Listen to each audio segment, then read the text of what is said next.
It's time once again to slip into your camo, grab your bow, and join us out in the field for another episode of the Up North Journal, presented by PSE Archery. The Up North Journal crew is knocked and ready to rock for another exciting adventure. So let's step outside and hit the trail. This episode of the Up North Journal podcast is brought to you by PSE Archery, Carbon Express, Fourth Arrow Camera Arms, Wind Scent Hunting Sense, Killer Food Plots, Seeds, Supplements, and Attractants, Cabela's, Spot Shooters, Limb Walker Game Calls, Twisted Minds Bowstrings, Hunter's Blend Coffee, Antler Action, and Family Traditions Tree Stand. And don't forget you can catch us in syndication at 2 p.m. Eastern Time on goodtalkradio.com. Welcome back to another episode of the Up North Journal, everybody. Your host, Mike Adams and Dan DeFoss, sitting in the Up North Journal cabin tonight. What's going on, Danny? Well, start off the night with a weather report from Jason Radecki. It's going to be another scorcher up there. And Ron Moses is checking in from Tennessee. All right. Hey, Ron, thanks for tuning in. Jason says, yeah, we're on opposite sides. Yeah. Yes, we have flipped the tables on everybody tonight. We have. We've flipped it a little bit. And it's weird because I'm looking for myself and I see you. Right, exactly. Yeah. You're on the opposite side. So. No, we're back in the cabin. A little change. Got the Hunter's Blend coffee rocking tonight? Yep, got the Hunter's Blend coffee. Where's your cup? My cup's... I've been using my cup at home, so I just come over here and use this handy-dandy little mossy oak cup. Okay. Because this is called limiting myself, or else I'm never going to fall asleep between now and 2 a.m. Oh, what's the matter, man? You can't stay awake and go to work at 2 or 3 o'clock in the morning? Yeah, get up at 4:30 just to go to work. No, ain't happening. All right. Well, you want to jump right into it tonight? You know what? Yeah, let's just jump into it. We talked about him on the show before. We've had him on the show before, but he's done something kind of special, but we want to talk to him about it. Yeah, okay. We'll introduce our guest tonight. Hey, Dan Jasa from Ohio. What's going on, Dan? Not much. How are you guys doing? Doing good. You've been a busy guy here lately. Yeah, I've been running around like a crazy man, basically living the right life of the rep and trying to actually shoot a little bit too. Yeah? I tell you what, you're doing the rep thing, and you're doing these tournaments, and between having to drive from Ohio to Michigan back and forth and getting in there to shoot, man, do you like get a full 40 minutes of sleep every night and then you're good? I've been getting up pretty early and getting to the range. Try to get there 3 days a week. I usually get there around 6:30, and like I've said before, I try to make a goal for myself every practice session and get out there and get done what I need to get done, and really focus on what I'm doing shooting wise, and then pack it up and get to work. Okay, so speaking of that, when you get there, is this an indoor range or an outdoor range? This time of year, it's all outdoor. I really don't do anything indoor. It comes March when Indoor National rolls around. I don't want to see another indoor target until like December. Oh, okay, all right, that's fine. But okay, so let's talk a little bit about that, because I know how much time you spend on the road having to do the sales part of your main job. But you get in the morning at 6:30, and okay, you're going to turn on a light and say, I'm going to practice now. What's some tips and some tricks to say, hey, I don't have much time during the week, but when I am, what should I be doing? You basically have to break down and really be honest with yourself on what's going on with how you're shooting, and picking apart a few things you wish you'd be doing a little bit better. And like myself, working on this next week's going to be working on release execution and picking out something I can do. Say, hey, I want to go out and I want to shoot 40 or 50 really, really good shots with perfect execution and finish on a high note, so your body kind of remembers that good stuff that you're doing, and basically just packing it up from there. So every time I go out and shoot, it's a little bit different, and depending on what's been going on, goals change, and end goals of where I want to be as far as shooting wise for field. It's just a building process week by week, trying to get myself ready for tournaments. Well, talking a little bit about the shot process or shot execution and working through that versus, I mean, like right now, I know the biggest thing for me is being able to hold on target and not getting target. I don't really get target panic per se, but it's just trying to hold through that shot. But for you, is it more of that, or is it more of, like you were just saying, is it actually just hitting the release and executing that squeeze the way it's supposed to be? Well, for me, where my biggest struggle is I over aim a little bit, so I try to hold it too still and try to keep it in the middle as much as I can. And when you're doing that, you're focusing so much on that, the execution kind of suffers. So your groups will actually suffer when you're trying to hold and aim way too much, as opposed to letting it kind of float in the middle and using your shot execution the way you know how it's supposed to work. Okay. Wow, I don't feel so bad now. Okay, good. But I'd just like to let Mike know that I accidentally let it fly accidentally. But just so you know, I had Hopefully you didn't let go of the release. No. Okay, so I finally did it. I don't know what I was doing. I was messing around and I hit the release and my arrow went flying. Oh, you finally did. Yeah, I finally did it. Did you punch yourself in the nose? No, I wasn't that far yet. Okay. But my arrow went 120 yards. Just from, it wasn't even at full draw. It was just. Oh, you found it. Yeah. Okay. So, but anyways, back to our start. But that's awesome. Okay, so a couple weeks back, something happened, and something big's going to happen in September. So, what did you do? Like I was telling you guys before, every 2 years the USA Archery team has what's called team trials. So indoors and field are on even number years, and outdoor, like the 50-meter target stuff, is on odd number years. So I've tried to make the team 3 times. I was alternate twice. This last year for indoor team, I wasn't even close. So making a world championship field team's always been a goal of mine. So this year team trials came, and the way that works is you shoot 2 days for the national championships, and then they cut you down, all the competitors down, so you've got 8 people in each class. Then you shoot another day, or at the end of the second day, you shoot team trials. No, it is the third day. Yeah, the third day, you shoot team trials. They go the top 8. You shoot 8 targets. You cut down to 4, and then you shoot 4 more targets, and then the top 3 scores from the 3 days of competition make the world championship team. And you did it, my friend. Yeah, I got 3rd place. So last time I went to World Trials, I was 4th. I missed out the team by 1 point. So this year I did qualify in the 3rd spot. So I made the 2018 World Championship team. So it's pretty exciting. And you are off to? Cortina, Italy in September. And how many days are you going to be there? Counting travel, we leave on the 1st, and I'll get back on the 10th. So it's Okay. a little longer of a trip than I would have wanted to, just with the time of year it's being. But making a world championship team has always been a goal of mine. So I'm gonna figure out how to make it work. I got to call AT&T and figure out how to make sure my cell phone's going to work while I'm over in Italy, because I know I'm going to be getting calls all the time, and be putting in orders and taking care of dealers and making sure they have what they need to get done during that time of year, because I know it's just extremely busy for them in September.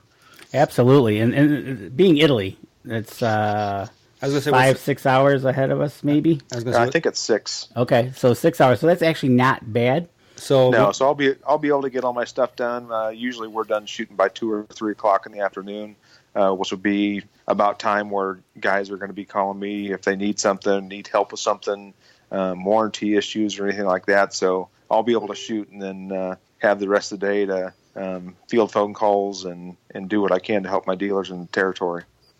Cool. That's awesome, because it was exciting to see when the Facebook post got posted that you had made the team, and then to be going to Italy is just, that's got to be something awesome. Like you said, you've been trying to do that dream come true type thing, and you finally achieved it. But you going to be a little nervous or what? No, I mean, if you look at the last, I think 6 or 8 world championships for field, it's been won by an American. The American field team is always probably the strongest team that goes there. So it's been said by a lot of people that the hardest thing to make a world championship team, or to make the world championships, is just to make it on the U.S. team. So we're extremely strong, especially in field. We've got some of the greatest field shooters that have ever lived in the United States. So to be a part of that and make that team that's the hard part's done. And now it's just preparing to have fun over in Italy and shoot well and enjoy the experience. How many totals on the team that are going? So there's different age classes, but there's recurve and compound. That's it. So there's 3 people from each division. So for the seniors, which is the 21 to 50-year-olds, there's 3 of us, myself, Dave Cousins, and Steve Anderson. And then every other division, there's only 3 people that get to go. Okay, cool. That's awesome. Man, that's going to be exciting. Hopefully they have some. Now, let me ask you this. I don't know how it works with weather, but you shoot through any type of weather except As long as there's not lightning, we're shooting. So okay. When we were out in Darrington, we were in rain gear. They had rain there all 3 days. It didn't rain all day, but we shoot through everything. That's awesome. Rain, high wind, the whole 9 yards. Heat, cold. As long as there's no lightning, man. Yep. As long as there's no lightning in the area, they roll with it. I've heard some guys talk about, practicing outdoors. They say, a windy day, that's the time to go out and practice. I mean, do you do some of that just in case you run into wind? I practice when it's windy. I don't like to do it. I'd like to practice when it's calm as much as I can, because if you start shooting too much in wind, you start getting some really bad habits. So for the field stuff, you're mainly in the woods, so wind really isn't a factor. It can be a little bit, but it's not like shooting regular target stuff where you're standing out in an open field just shooting 50 meters. So for the most part, I try to practice when it's calm. But yeah, if I'm going to be shooting some 50-meter stuff, I'll go out and shoot in the wind and practice and know what I need to do to either aim off or bubble off or whatever to hit the middle. But for the most part, I try to do all my work to make myself a better shot when it's calm. So being a field event, you said it's going to be in the woods. Is okay, I know it's not the same as what we shot down in Ohio with you guys, but is it that same style of shooting? It's the same format that you guys shot. So the national championships, which was the start of the team trials, is basically the same format of what you guys shot when you came down and shot with me last year. So the first day is 24 targets, all unknown distance. Second day is known distance, and the third day was the team trials. So yeah, with what you guys shot, that was the format that we shot for team trials. Unknown distance. Oh, I hate that. It's coming up again. You guys better get practicing, because that tournament's coming up here in about a month. Is it? What's the date on it? Yep. I believe it's the 21st, 22nd of July. Okay. Back down in Toledo. Back in Toledo. All right. So we'll have to. It's going to be at a different club this year, but it's going to be probably 20 minutes from where the one was last year. Oh, okay. So we might be fully in Ohio this time. So we don't get to shoot in Ohio and go to Michigan. You will not get to go into Michigan while you're shooting this time. The first time I mentioned that, somebody said, "You did what?" Right, exactly. Like literally, it's on the state. I mean, right on the border. So that's just that it speaks volumes of Dan and his shooting abilities to make the team, and it's awesome. Incredible, man. It's just simply incredible. What did your wife say when you said, "Hey, we're going to Italy"? We've been talking about it for a while. We were planning on making the trip to Dublin 2 years ago, and then I missed the team by a point. So this tournament and this World Championship team is something I've been looking forward to and preparing for a couple of years. So I do a lot of other shooting, but this tournament's always been on my mind. So it was, before I even left, it was okay, get ready to plan on going to Italy. So I had the confidence to know that I could shoot well enough to do it. And then when it finally got done, she was like, "Yes, finally, we get to go." And so started booking plane tickets and hotels. And she's already got her bags packed. She's excited. Yeah. She's probably waiting at the door. All right, Dan, let's go. Right.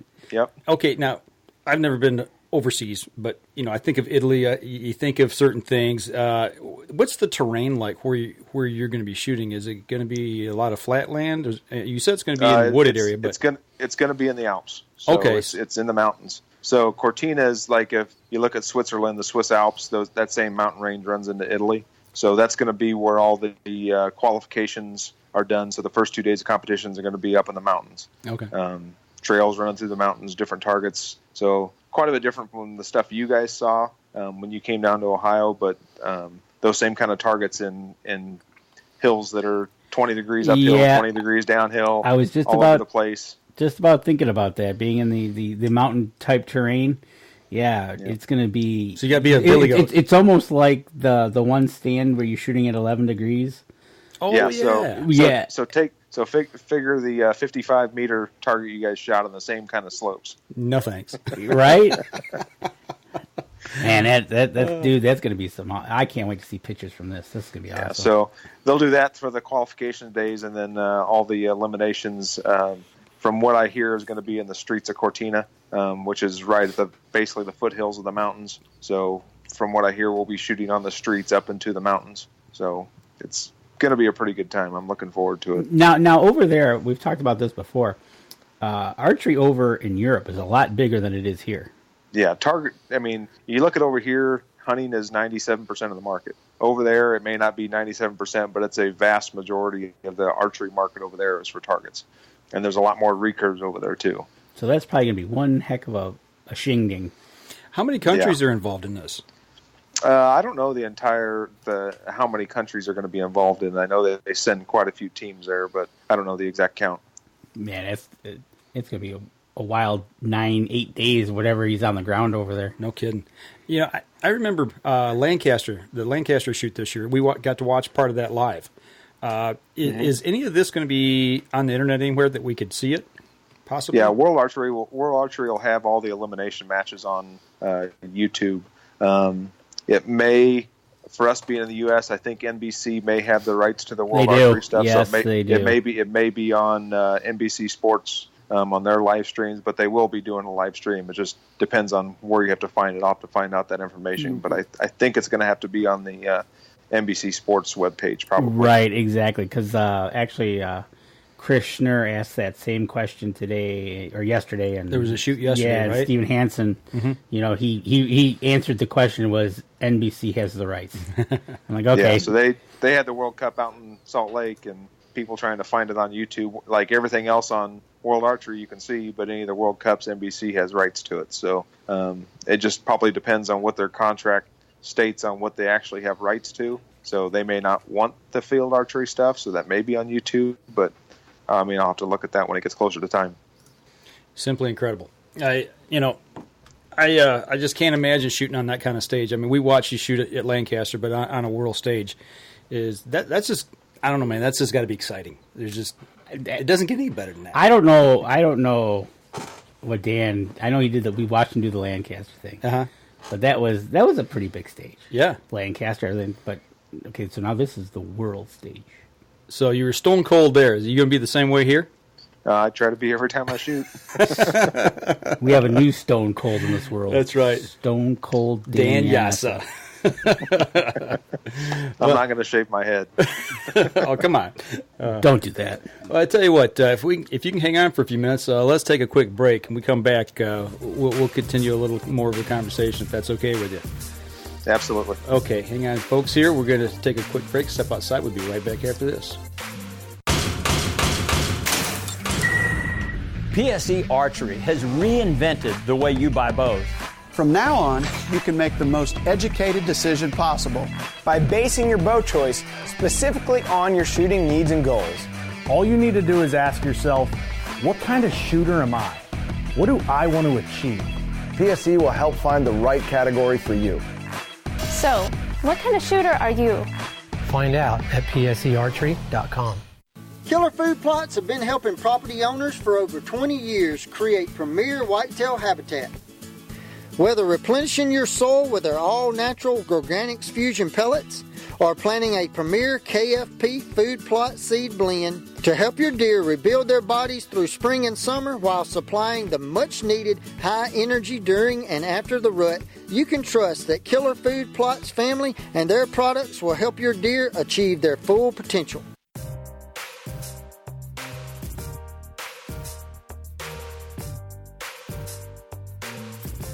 Welcome back. Second segment of the show, talking with Dan Jasa, PSE sales manager down from Ohio, middle of Ohio. So, Ben, hey, have you had time to do some fishing? I've been doing a little bit of fishing, but not much. Not much? I've been on the road too much. Okay. I know you were doing a little bit of bass fishing last year. I was wondering if you were able to get out this year. Luckily, the place where we live, there's a town lake like 2 miles away, so at night before it gets dark, I'd like to go out and throw a fly out a little bit. I actually caught a nice 2-pounder on the fly rod last night, or I guess that was 2 nights ago. That was pretty fun to bring in on a fly rod. How's the fly rod going? Because I think that's something new you picked up, right? Yeah, I picked that up last year. It's fun. I'm really getting to enjoy that.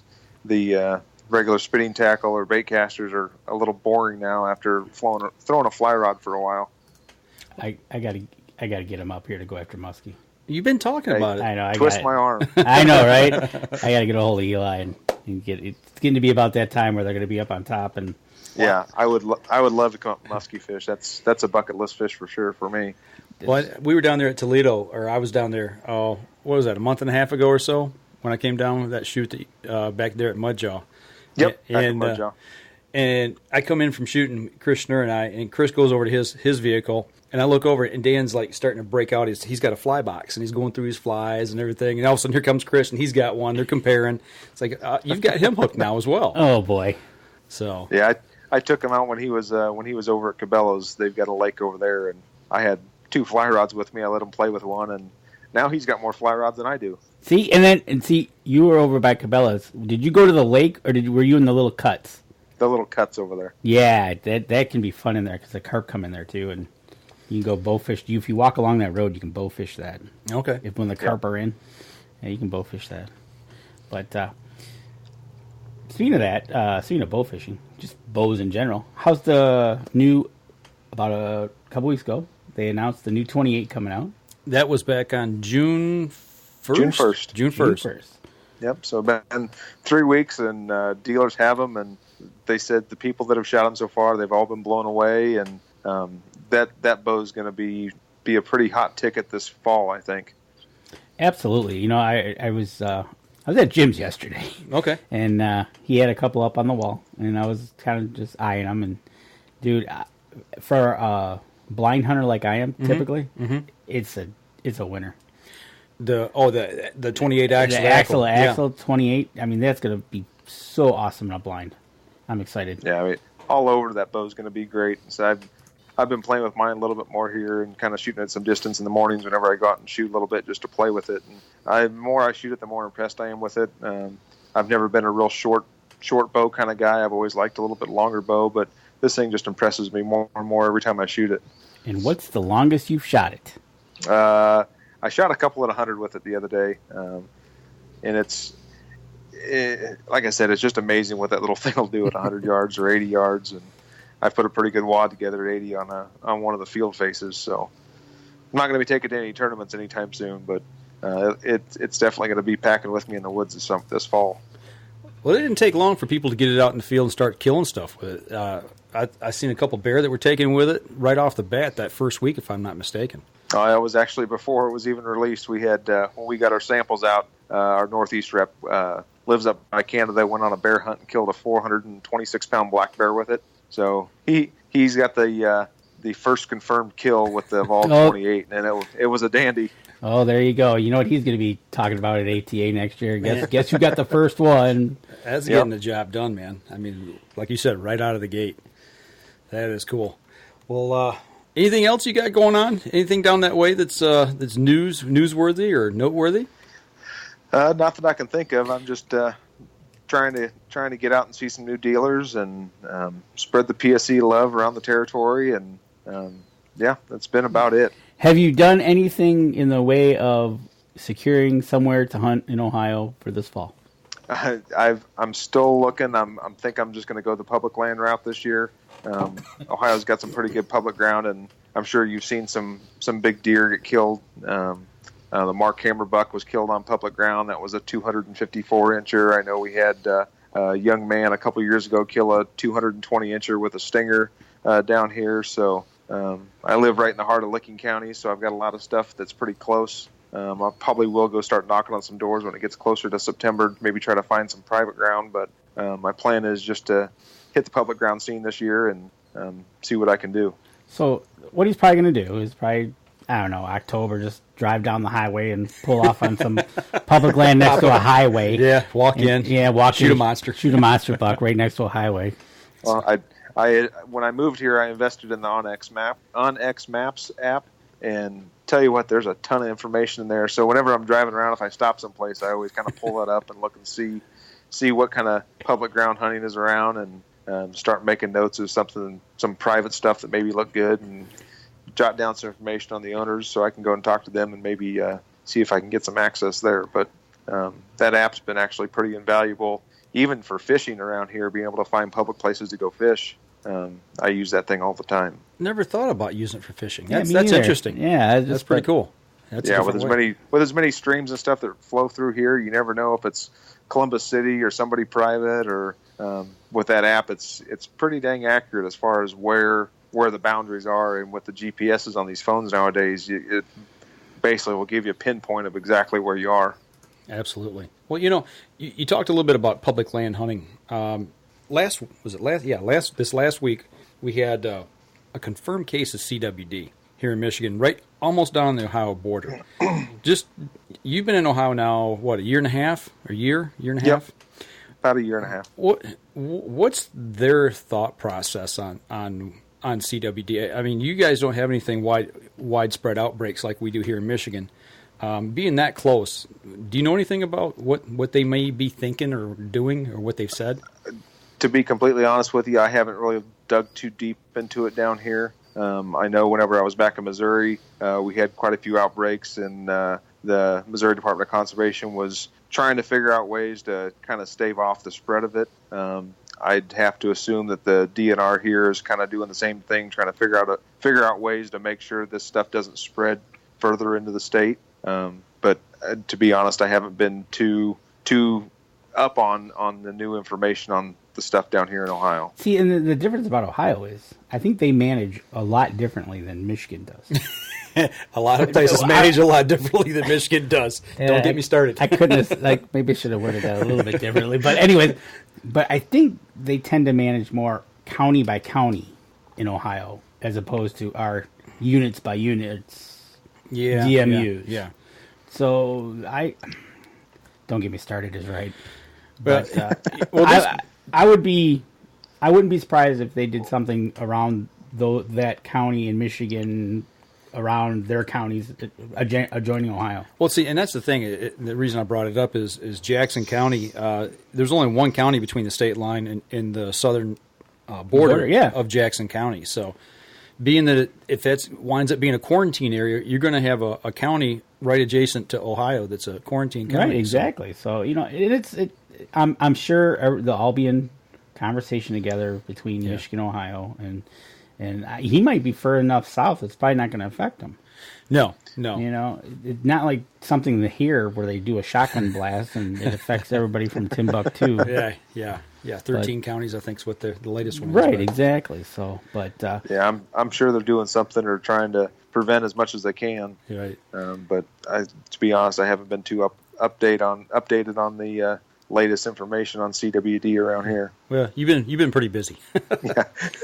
a little bit. He's going to go enjoy some Italian food, though. Oh, yeah, that's true. That is true. Some authentic Italian food. He better get his working out regimen in store because that's going to get blown away when he goes over there. Yeah. I have to start doing some more hiking with some packs on, getting ready for the mountains. There you go. Well, Dan, we're going to let you go. I know it's a Sunday evening here. We appreciate you taking a little time out of your day. Can we talk to him real quick about this site that I got? Yeah, go ahead. That he sent me, and he can't see it, but he knows what he knows what site I got. Kind of know what it looks like. Okay, yeah, we got him. It helps if you get the site and not the package, right? All right. So, I'm going to be using the Black Mountain Outfitters Carbon DR driver site. I have one complaint right off the bat. Is for those of you on the live stream, if anybody can read that small a print on directions. Here, let me get the camera. Let me get the camera up here so they can actually see. There you go. Hold it up there. Yeah, I'll tell you what. I know I'm blind, but that's ridiculous. That is like about maybe a 4 or 5 point font. I swear, I was Get your reading glasses out, old man. Okay, I'm telling you, the reading glasses did not help. Okay, he's got them on now, and he's still I got them on now, and it's like, holy cow. But anyways, so I was reading the directions on the site, and your opinion, it says to sight in the bottom pin is your 20-yard pin, and then work your way down from that. Is that the correct? The way I usually do it. How do you do it is what I want to ask. On a site like that, I'll use the top pin to sight in for 20 yards, and then I will actually just use that pin to figure out which tape I'm going to use. So instead of sighting in 20, 30, 40, 50, and then sliding the slider down to get further distances, I will actually make a mark where the 20-yard pin is on the tape, slide it down, and shoot out to 60 yards. And that'll give you a little bit finer measurement on what your pin gap will be for the tape. And then I'll leave that pointer on 20, sight in my 30, 40, and 50 since it's a 4-pin, and then I'll put the pointer on 50 yards. And then once you start sliding that sight down, your bottom pin will be referenced to the pointer. Okay, so the bottom 20. Now you did 20, 30, 40 typically? If with a 4-pin, I do 20, 30, 40, 50. Okay. And then when I put the tape on, I'll make sure the indicator pin on the tape is pointed at 50. So then you slide that up to 50, and then your 20, 30, and 40, 50 yards pins are all on. And then if you want to shoot further than that, you roll the slider down to whatever distance you're going to shoot, and you use your bottom pin. Gotcha. Because I tell you what, a friend of mine, and I tell you what, I haven't used the site yet, but already I can tell you the engineering in this thing is awesome, because I helped a friend do a you're right, Ron. He made that too simple. You're right. I know. Trust me. I'm going to be out in the backyard swearing up a storm. I helped him last week with a CBE site. And what happened was the housing, as you can see here, the housing is way in front of the mechanism that makes it go up and down. In front of the whole arm. Yeah. Yep. Well, unfortunately, the CBE one took the housing, and it was about equal to where that was. So we could barely get to the little Allen wrenches to get in to move the pins. Okay. It was a pain in the butt. So I was kind of getting nervous. But then when this showed up, and I was like, oh my gosh, something as simple as that makes a world of difference. So so I tell you what, I'm excited to get this out there, and trust me, if I have any problems, I'll be calling you. Yeah, I'm sure you will. Oh, you know I will. He'll be calling you all kinds of things. Right? So I want to thank you for getting it to me, and hopefully by the end of this week I'll have it sighted in. Okay. But with an asterisk, because I'm packing this week to go up north. So what bow is that going on? This is going on the 35 or 30, the Evolve 35. The Purple Madness bow. Okay. So I can't wait to get it out there. And if this works anything like I want it to, that bow might go out in the woods with me. Okay. I don't care if it's purple, green, and yellow. He'll be wearing purple leotards as he shoots it when he's sitting in his tree stand. If I'm shooting a big buck with this thing, I will gladly wear purple leotards to shoot a big buck. Okay. Instead of a big S on his chest, he have a big P. I don't care. I don't care if I look like Barney if I shoot a big buck. Okay. People that are watching the live stream and everything, if you look over Dan's shoulder, if I shoot one of those, I'm good. Okay, I'm not going to complain. Right? Nope. Is that one? Yeah, there you go, dude. Any one of those on that wall, I'm not going to complain about. Okay, so you're spoiled by hunting Nebraska, Ohio, Missouri. Come to Michigan. Yeah. Yeah, we have to bring you up to Michigan and help us thin the doe herd out a little bit this year. Again, don't tempt me with a good time. I love shooting does. Yeah, we'll have a free for all. My freezer's empty, so Emily will be all for me coming up and shooting a bunch of does. There you go. So looking at our live stream, Ohio. Ron Moses says Ohio. I believe had one confirmed involving a captive deer. He thinks back in 2017. That sounds about right. And then he's also getting ready to pull the trigger on a new PSE bow. Oh, right on. So Ron. Which bow are you thinking about, Ron? Yeah. Type in there. Go for it, Ron. Do it. You won't be disappointed. That's right. Get out and shoot them. Put them in your hands. And I'm sure there's some good people down in Tennessee. I think that's where Ron said he was from Tennessee. So get out. I think Dan would agree. If you're going to pick out a bow, definitely shoot them. Right? Yeah. Go shoot them all and pick the one that calls your name. I would totally agree with that. There will be one that you shoot and you're like, all right, I'm in love. Let's go for it. Let's rock it. Yeah, and when that happens, there's exactly. no doubt about it. You know what? It's just one of those things that I tell everybody. I've seen Dan handle customers and whatnot. It's the same thing. Here, shoot them. I know we shot that 28 a couple weeks ago, man. That felt pretty doggone good in the hands. That's ridiculous. So, well, I'll tell you what, Dan, it's been a pleasure. We're going to let you go. I know it's Sunday evening, and you got to get up and early and shoot in the morning, I assume. Yep. I'll be up at the crack of dawn. All right.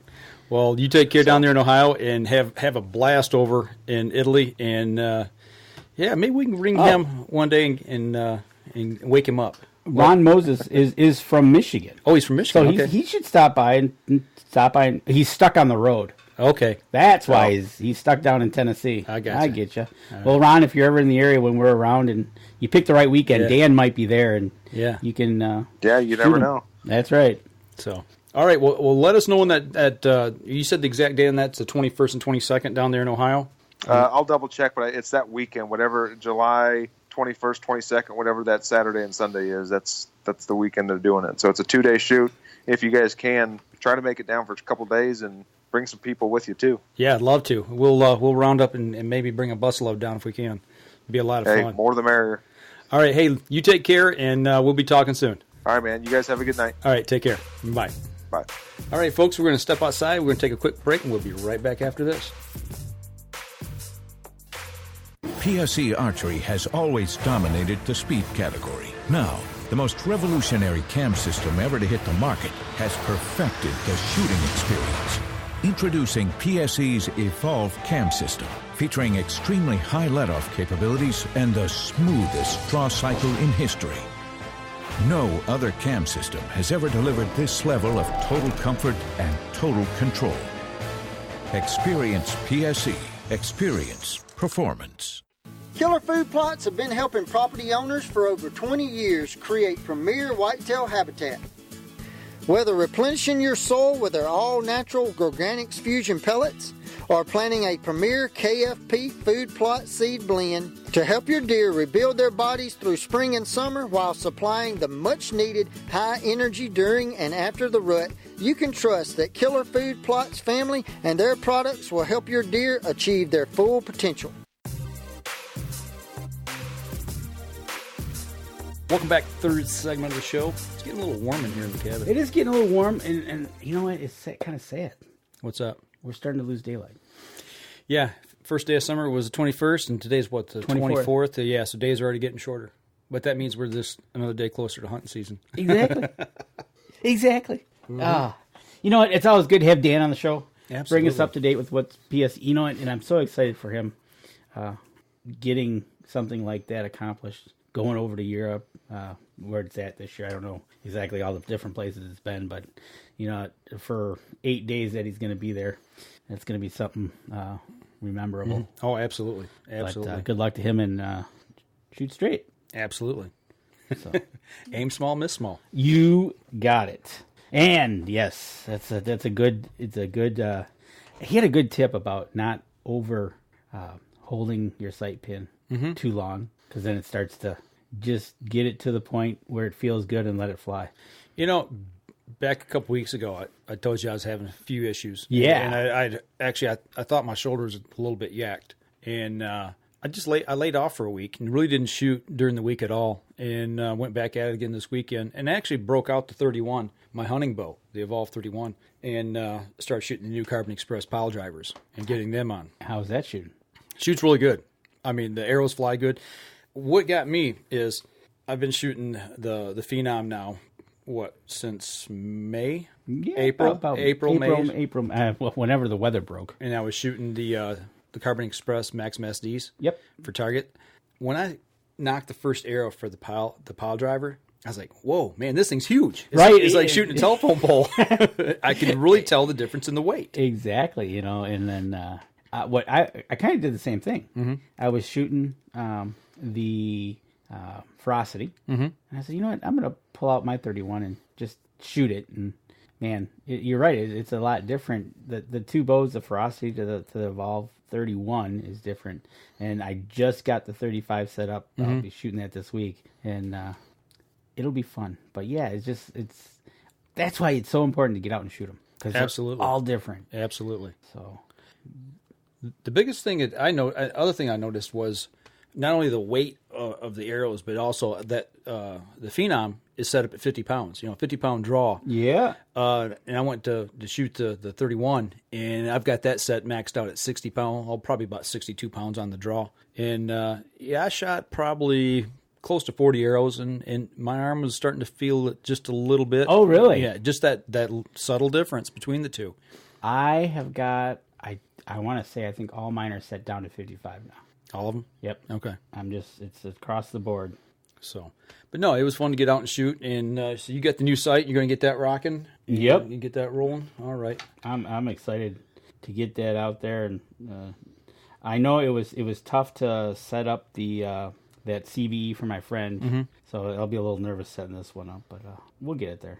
So, yeah, it's I'm excited and just shooting and heading up north next week. That'll be fun. So I started packing today.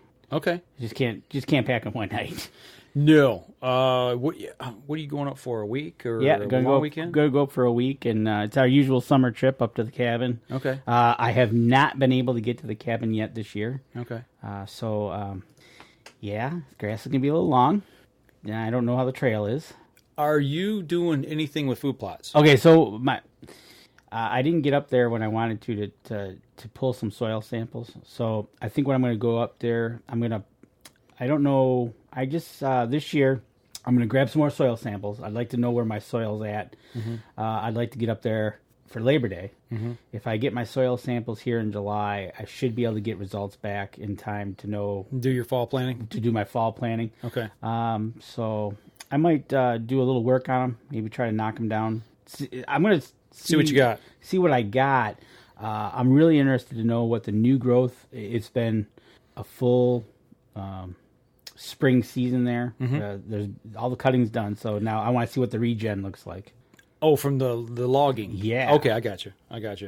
So I want to know what's thicker, what's still thin, or what do I got to deal with? Because there's some trails there. I was hoping, we've been talking that we're going to try to keep them trails, but I'm thinking we might try to get some seed of something down on them. We don't know, clover or something that... Something to use as a food plot. Something we can use as a trail, but also a food plot. Right on. So I'd like to see how that's working out.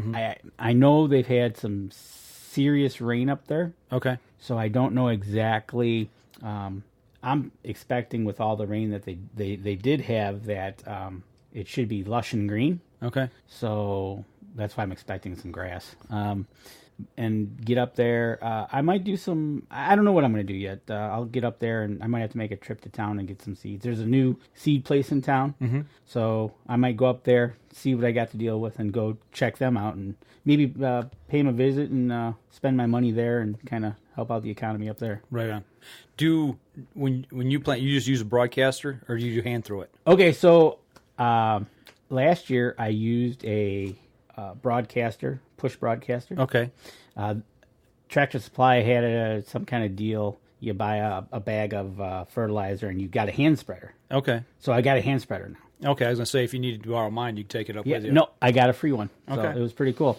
It wasn't free, but there's nothing free. Right, exactly. It's like you're paying for it. Yeah, I'm going to pay somewhere. But I bought a bag of weed and feed, and I got a free hand spreader. Gotcha. So I got one, so I'm good. I'm happy about that. I just don't know what to plant yet. Okay. Ron Moe we're talking about food plots right now. Ron asked if we're going to have Nick on again about food plots. Because the flood we had is gone, and I want to plant, but don't know. Hey, what, Ron, it's late. Where are you located?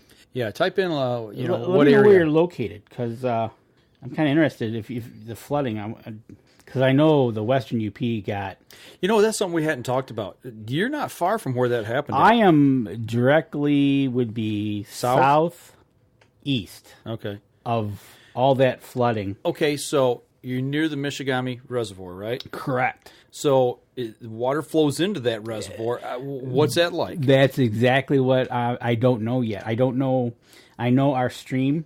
I'll see it when I get there, because you can usually tell if it swells, how it leaves that kind of like a mark of where you can see where it flooded. Right. And then I'll head over to the reservoir, and I know they should be they should be starting to let it fill up, and actually they'll let it down in the fall, right?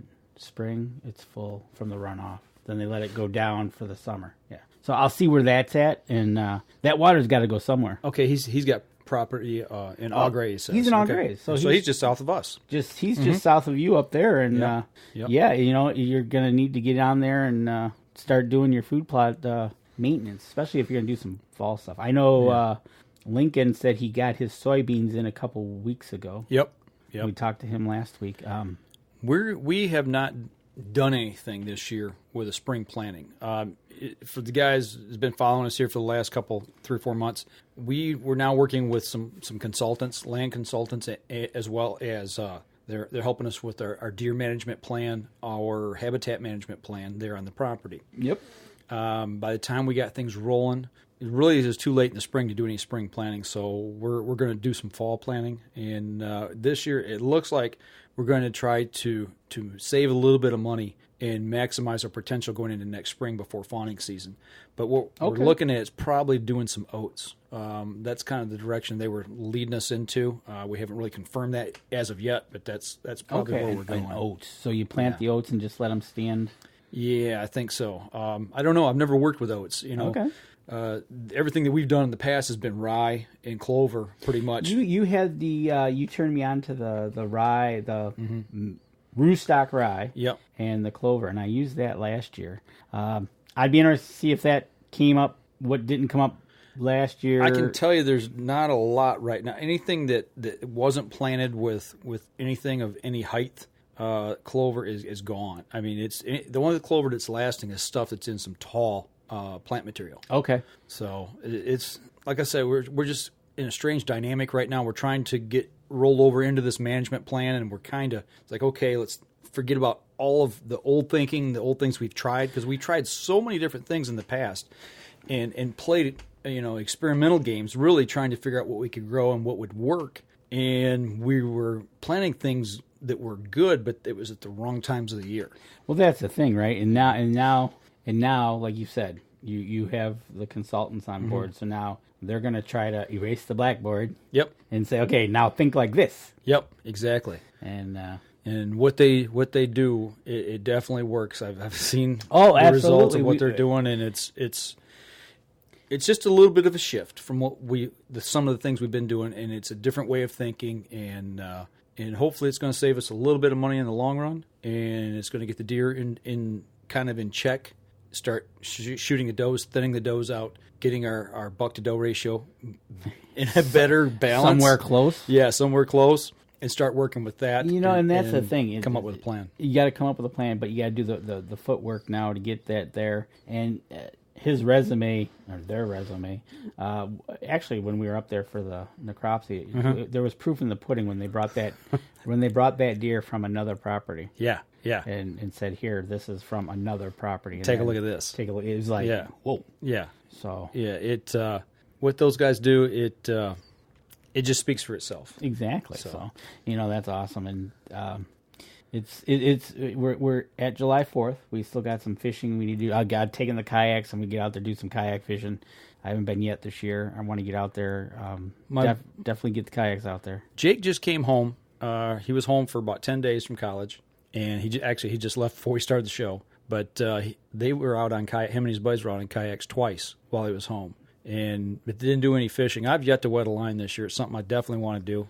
And it's just once you start getting into certain things and rolling along, and like we're working on the management plan at our place. I was up north quite a bit in the spring, and now there's things going on at work that's taking my time. Now we're rolling into show season, and I'm like, man, and we're going to shoot some archery, and it's like, where did the summer go? Right. I mean, I know it's really the first official week of summer, but I mean, summer really started Memorial Day weekend. Right, exactly. So I'm going to have the kayaks, definitely do some fishing. I'm going to be hopefully getting out there every day somewhere. Out in the Michigami is a big one. And we usually pick different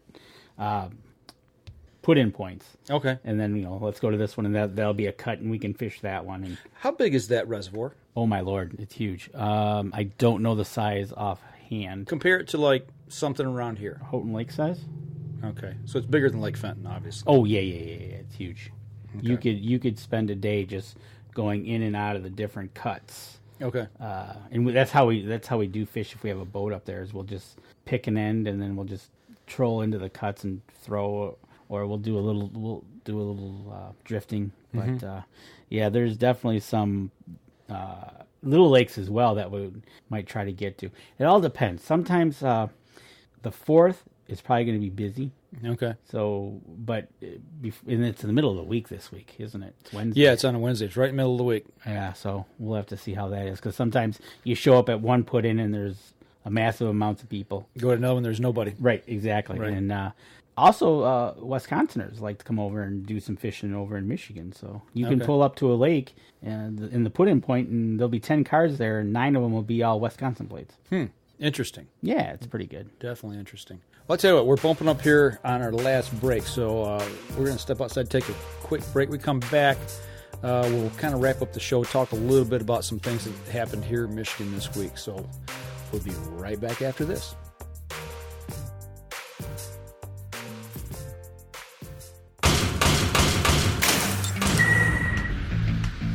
Acceleration is part of PSE's DNA. PSE pioneered the speed movement. Now they've developed the vapor category to help you find the most powerful bows on the market to fit you. High speed equates to intense power and building the momentum you need to be successful. Are you a vapor shooter? Find out at PSEArchery.com. Killer Food Plots have been helping property owners for over 20 years create premier whitetail habitat. Whether replenishing your soil with their all-natural Organics Fusion pellets or planting a premier KFP food plot seed blend to help your deer rebuild their bodies through spring and summer while supplying the much-needed high energy during and after the rut, you can trust that Killer Food Plots family and their products will help your deer achieve their full potential. Welcome back. Last segment of the show. Sitting in the cabin backwards tonight. I'm still not used to this. You know what? You can say backwards for this show, but after this, it's going to be normal. You've been hiding. I noticed you're hiding behind that mic there quite a bit. You need to lean in a little bit so everybody can kind of see what's but I'm afraid you won't be able to hear my voice. You just got to turn a little bit.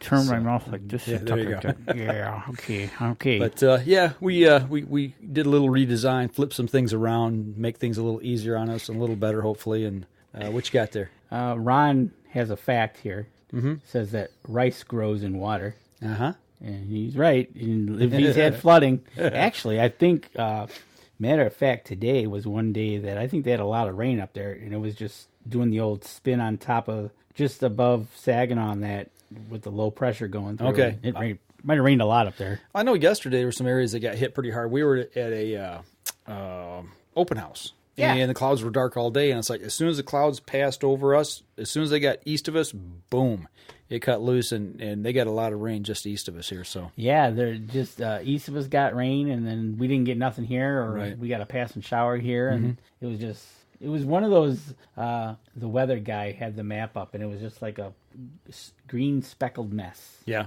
It wasn't like, hey, as soon as this goes by, it's done. Oh, right. no. No, just you had to worry about it all day. Well, kind of in the show here, I want to talk just a little bit, what few minutes we got left here, talk about something that happened earlier here this week here in Michigan. We allude to it just a little bit earlier in the show, talking about Jackson County. They have just confirmed this week another case of CWD, and it was actually the first one in that county. And from the way the story goes, from the press release of the DNR, which we've actually posted on our Facebook page. Yep. There was a local person there that was seeing a deer regularly that looked sick. It actually was exhibiting signs that there was something seriously wrong with it, possible CWD. By the time they come out to actually investigate, the deer had actually died. So did it die of CWD, or did it die of complications because of CWD, from something else? Okay. That they're unsure of, but they said it did test positive for CWD. But they don't know if it died of CWD. Yeah, but they're saying if it did, it's probably going to be the first confirmed case in the state of Michigan of a CWD death from a cervid, a wild deer. So that's what we're facing. I don't know. I have this. That's right down in the heart of big buck country. That is in the heart of big buck. But I wish, instead of coming out and say this possibly could be the first, why don't they just say, okay, we have this, but wait till they get 100% confirmation of if it was or not? What does it matter? Well, one way or the other. I mean, if it tested positive, if it does come back confirmed positive from, I believe, Ames, Iowa, where they sent them to be tested. Yep. So what does it matter one way or the other? I mean, it just means it didn't die from something else that led up to the complications from the CWD. The bigger issue is the things that's been going on. The week prior to that was the open forum, public forum, where we had people a lot of people from around the country that are involved in deer management and biology come in and speak on behalf of the Michigan hunters, trying to stop this wholesale slaughter up in the 13-county core zone. We had Lincoln Ronan talking about it. So, you guys have been listening to this here for the last couple of weeks. We've been talking about it a little bit. And actually speaking, there's one of the guys, Jeffrey Lee Antis from Michigan Deer Hunters, Let 'em Go, Let 'em Grow. He actually spoke at that meeting on our behalf. So what gets me is, okay, so now what's going to happen? See, what's going to be the reaction for Jackson County? Okay, so talking about that, Ron Moses has a comment that it says, until I see 50,000, he's not going to panic. Mm-hmm. Now, I think instead of, now here I go, on my soapbox or what? The plan that they're thinking of doing is a shotgun blast overreaction. Yep. I think it's wholeheartedly, you guys are just picking, you know what, let's just get rid of them all and we'll be good with it, instead of actually trying to think it through. And being in Jackson County and being so close to Ohio, my thought is, how will Ohio attack it? If they do anything at all, they might not do anything. It'd be interesting to see what happens. Exactly. And if they do something, what will they do? Will they do, I'm just going to pick a number. They pick 3 counties around the which would be their north border to our south border, and say they're going to do the exact same thing. We're just going to permits everywhere and do this. Or something tells me they're not. Something tells me that they won't. They're a lot smarter. My thought is, no, you're right. They'll think about it and look at it and try to do it a different way, as opposed to what Michigan's done. So Ron Moses here, he just typed, he said, yep, Lincoln changed his mind about APRs. In APRs or not, the thing that Lincoln's been talking about for the last 3 or 4 weeks was getting people like the people who want the $1 rule, the APR guys and QDMA guys, they're all starting to kind of funnel down and find common ground and work together. You know what? And that's to solve the problem. And that's a great idea. That's a big thing Lincoln said last week, was about the $1 guys actually getting on board with them. And it's like, okay, so you could tell me, oh, you guys are just one group. You just think, well, hold on now. Now we've got 2 groups starting to think the same way. Right. Hold on a second. So there might be something there. Right. And then when you get QDMA to show up, and give their what's going on. All those groups have all got different mindsets of the way they want to attack absolutely. a problem. But the thing that really impressed me was the fact that, okay, they all agree that this wholesale slaughter in this 13-county area is wrong, the way they're going to go about it, the mismanagement that they're trying to propose. And they're wanting to come together as a bigger group, a bigger voice, and find common ground to start that effort in getting people to realize we need to manage better. Absolutely. And I think it would speak volumes of our NRC to actually say, hey, you know what, we not just we listen to you guys, but this is what we're going to do. But hey, we listen to you guys, and we are going to do some of the stuff that, and actually say that, and come out with whatever. Pick one of the ideas that they have. But it'll be interesting to see how. And there also was one up in Wisconsin, right? Up in. There was another case that was confirmed up on the northern border of the Michigan-Wisconsin border, and I don't remember, exactly where it was at.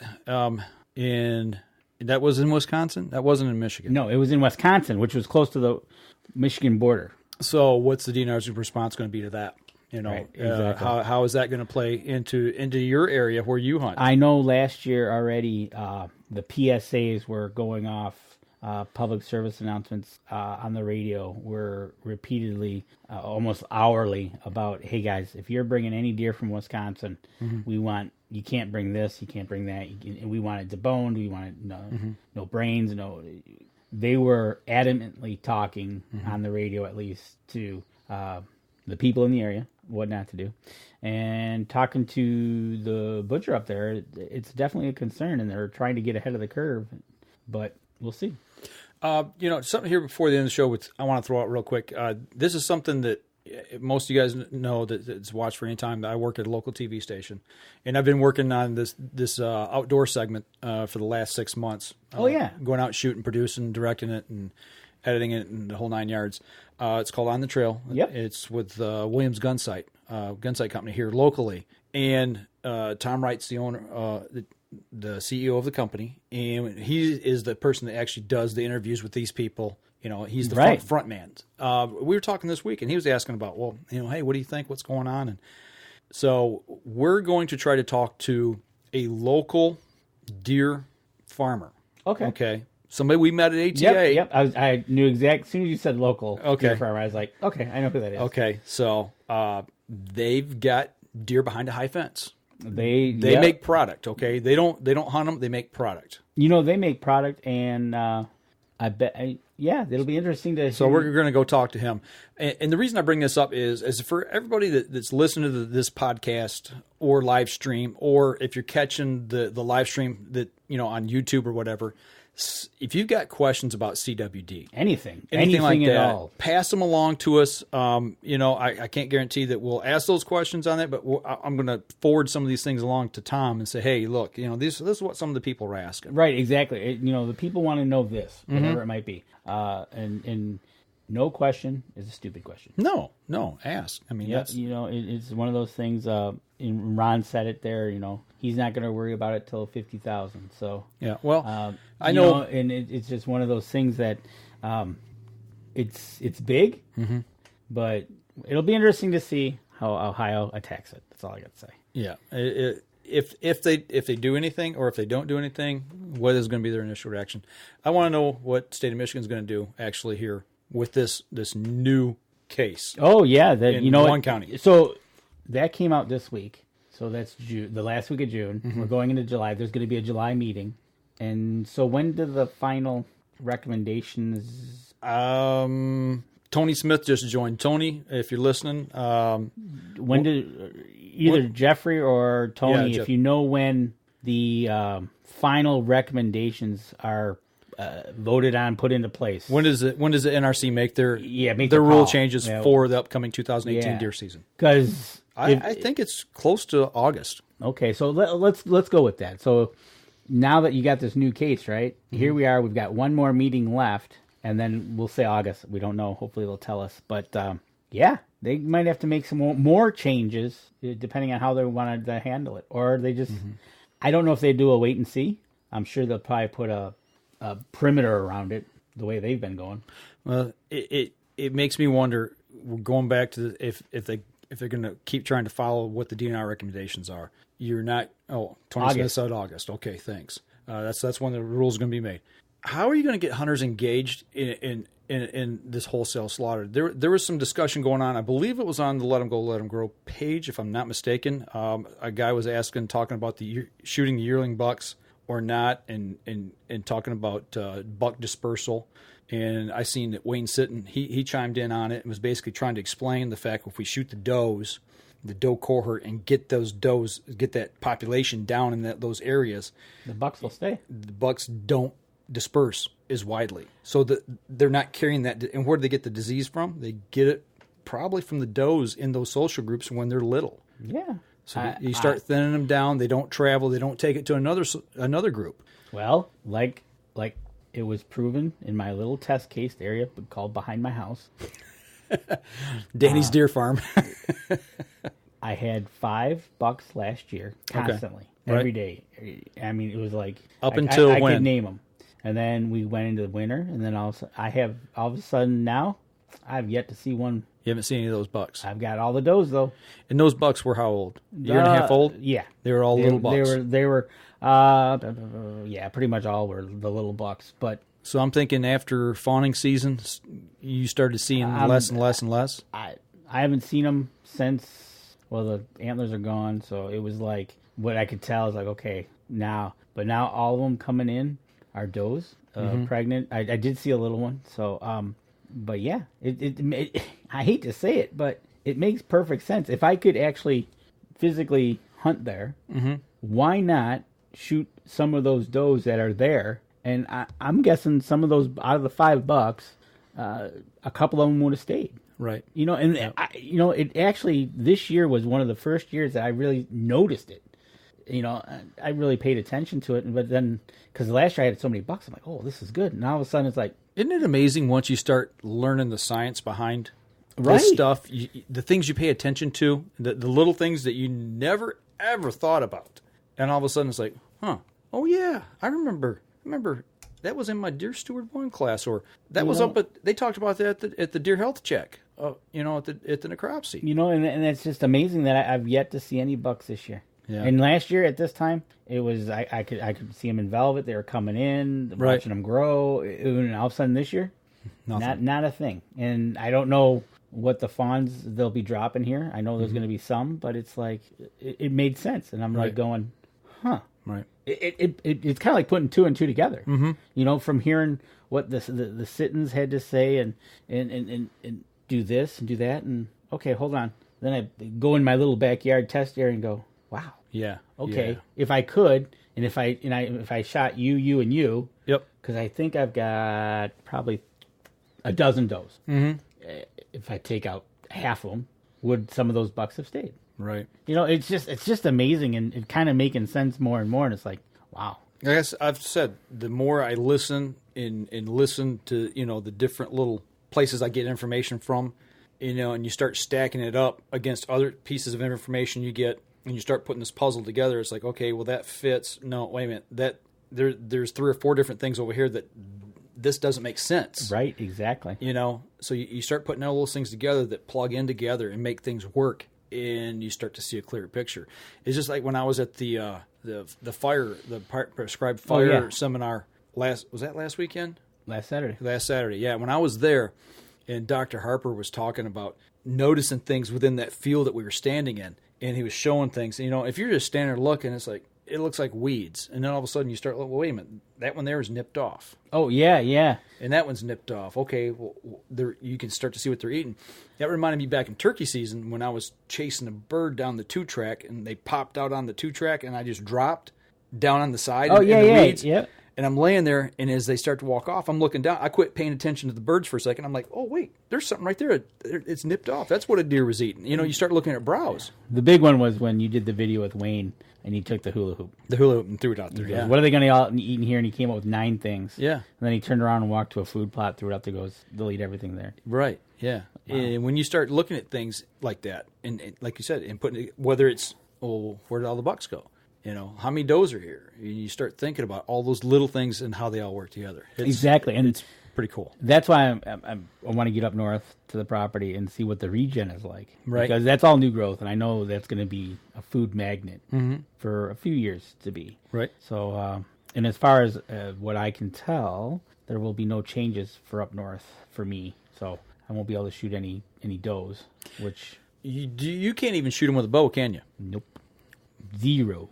Nothing. So, okay. Yeah. So unless something changes, but I'll have to deal with that as it is. Okay. But no, you start putting all this stuff together, you bits and pieces of information and everything. It's amazing, and it almost hits you right in the face. Yeah. You know? It's kind of like the archery stuff that we've learned from Dan Jasa. You start putting all these little different things together, and it's like all of a sudden you start shooting tighter groups, you start shooting more consistently. It starts to make sense. And and if I can glean just a little bit of information off that guy, right? And I'll even say Jim Beasley over there, because he's an excellent shooter, and he even said he how did he say that? When I win, I want to shoot my best, but if I lose, I want to shoot my best. And it's like he goes, I haven't shot my best, but I've won. Which I'll take the win. Yeah, but he's mad at himself for not shooting his best. Right. So but so. We'll see. We'll see as time goes and get into next week, and we'll get into July and hopefully get some lines wet here. Hopefully, I will be getting some walleye. I would like to nab some. Well, next week I'm going to be in the cabin. You're going to be on the road. We're going to try to do a Skype connection. We'll try to figure out something. Or at least a phone call. At least a phone call. Give you an update from up there and find out what's going on, and hopefully the cabin is still staying in when I pull in there Friday afternoon. Not floated down to the Michigami Reservoir. So I kid you not, my biggest fear is if the bridge washes out. Oh, yeah. But I don't think it will, because there's like 7 layers of a bridge that... Did you see what happened in some of those towns up north? I know. After seeing that one road down the hill, right? All bets are off. Ooh, okay. Tony's got something. Okay. I tell you what, let's go ahead. We'll wrap up the podcast right now. Then we'll read the comment here real quick. So for those of you on the podcast, tune in next week. Danny's going to be in the UP. In the UP, so we'll get a call in from the UP or maybe even a live stream. We'll have to wait and see on that. But join us again next week for sure. So that'll do it for us this week, folks. And don't forget, you can catch us in syndication at 2 p.m. Eastern Time on goodtalkradio.com. This episode was brought to you by PSE Archery, Powered Express, Fourth Arrow Camera Arms, Windscent Hunting Scents, Killer Food Plots, Seeds, Supplements, and Attractants, Cabela's, Spot Shooters, Limb Walker Game Calls, Twisted Minds Bowstrings, Hunter's Blend Coffee, Antler Action, and Family Traditions Tree Stands. Thanks for listening, and join us again here next week. Until then, remember, as we always like to say, if you're out on the water or in the woods, shoot straight and be safe until next week on the Up North Journal.